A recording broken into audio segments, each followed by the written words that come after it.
Assalamualaikum warahmatullahi wabarakatuh. Pada kesempatan kali ini, Islam Fisabilillah akan membahas kisah Raja Namrud menikahi ibu kandungnya. Tanpa berlama-lama kita langsung saja ke kisahnya. Perilaku menyimpang sudah ada sejak ribuan tahun lalu, dan bahkan sampai hari ini masih banyak yang melakukannya.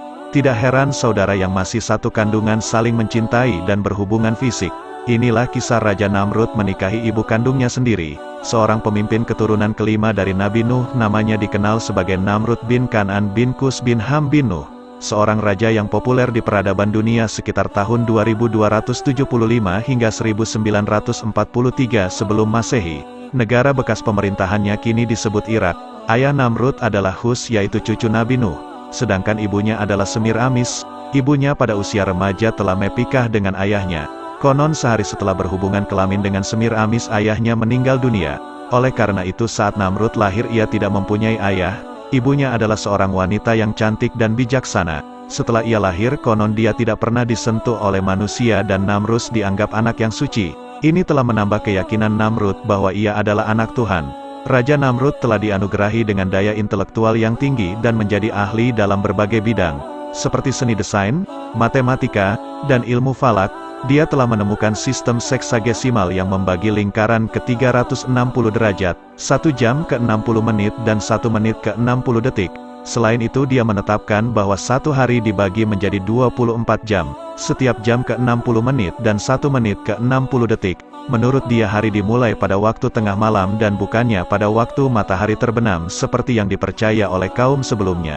Di samping itu Namrud mahir dalam perhitungan matematika dalam konstruksi bangunan-bangunan besar, jembatan, kuil, istana, dan bendungan. Antara lain kontribusinya adalah konstruksi sistem saluran irigasi di lembah Tigris dan Efrat. Dialah orang pertama yang menggunakan batu bata dari tanah liat yang dibakar sebagai bahan bangunan. Bahkan Namrud terkenal sebagai arsitek Menara Babel, yaitu bangunan pencakar langit yang pertama di dunia. Sayangnya sebagai seorang ateis dia telah menyalahgunakan kemampuan itu untuk menyesatkan rakyatnya.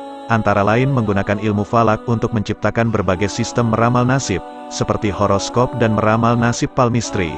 Tujuannya adalah untuk menunjukkan bahwa manusia tidak perlu Tuhan, karena manusia mampu memprediksi dan mengubah nasibnya dengan sendiri. Selain itu ia membangun banyak bangunan dan berhala yang megah dan indah, agar manusia kagum dengan kehebatan ciptaannya sendiri. Menara Babel, yang berarti pintu gerbang yang sempurna, merupakan kuil di mana pendeta-pendeta memuji Namrud. Tujuannya dibangun adalah untuk menaikkan sebuah bangunan yang mampu mencapai kayangan. Menurut buku sejarah para rasul dan raja pada abad ke-9 oleh ahli sejarah Islam terkenal Al-Tabari, menara tersebut telah dihancurkan oleh Allah. Awalnya para pendahulunya menggunakan satu bahasa, yaitu bahasa Suryani, tetapi ia memecahnya ke 72 bahasa yang berbeda. Akibatnya mereka tidak dapat berkomunikasi satu sama lain dan tidak dapat melanjutkan pembangunan menara tersebut. Ia juga sangat meminati ilmu sihir dan menggunakannya untuk mempengaruhi pikiran rakyatnya. Konon dia mempelajari ilmu tersebut dari dua malaikat Harut dan Marut yang pernah disebut dalam Al-Quran. Selain itu Namrud telah memulai suatu era yang baru di mana manusia memandang rendah pada Tuhan. Rakyatnya tidak dianjurkan untuk melakukan kebaikan demi Tuhan, karena baginya Tuhan yang gaib adalah lemah. Oleh itu orang-orang di bawah pemerintahannya bisa mengikuti nafsu manusia seperti berpesta, seks bebas, arak dan segala kemungkaran yang lain. Oleh karena itu Namrud diberi gelar bagus atau dewa anggur. Karena ia mabuk dengan keduniaan, ia juga mengklaim dirinya Tuhan karena sebagai seorang manusia dia merasa lebih tahu tentang kelemahan manusia lain. Dibandingkan Tuhan yang jauh terpisah dari makhluknya sendiri, Namrud merupakan seorang yang cerdas, menguasai ilmu matematika dan ahli bangunan. Salah satu karyanya yang terkenal sampai hari ini adalah Menara Babel. Membangun kota Babel Akad Asyur dan nilai sisa peninggalannya bisa ditemukan di Mosul, Baghdad, dan Gunung Namrus yang tak jauh dari kota Adiyaman. Disebutkan dalam sejarah bahwa Semiramis menikahi Hus, cucu Nuh. Saat itu usia gadis ini masih remaja dan wajahnya sangat cantik dan pintar. Tak lama setelah menikah Hus wafat dan Namrud lahir tanpa kehadiran seorang ayah.